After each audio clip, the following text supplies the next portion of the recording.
গুই সাপ জাতীয় একটা প্রাণীর কথা সহিহ বুখারীতে এসেছে, যেটা আমাদের বাংলাদেশে অনেক এলাকায় সান্ডা বলে থাকে। তো এই গুই সাপ জাতীয় প্রাণী খাওয়া কিন্তু হারাম নয়।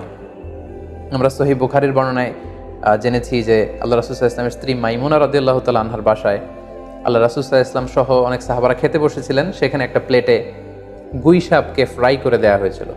তো রাসূল সাল্লাল্লাহু আলাইহি ওয়াসাল্লাম খেয়াল না করে সাধারণ গোশত মনে করে সেখানে তিনি হাত দিচ্ছিলেন। তখন অনেক সাহাবারা, মহিলা সাহাবারা বললেন, ইয়া রাসূলুল্লাহ, এটা তো দব, এটা তো গুই সাপ।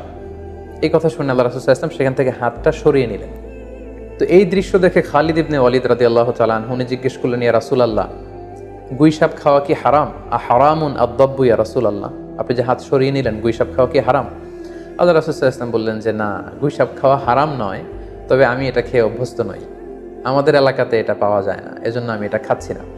তাহলে বোঝা গেল এক্ষেত্রে এটা রুচির সাথে সম্পৃক্ত। সো গুই সাপ হালাল বলে যে গুই সাপ আমাদেরকে খেতে হবে, সান্ডা আমাদেরকে খেতে হবে, এমন কোনো কথা নেই। আপনার যদি রুচিতে কুলায় আপনি খাবেন, আর রুচিতে যদি আপনার না আসে তাহলে আপনি খাবেন।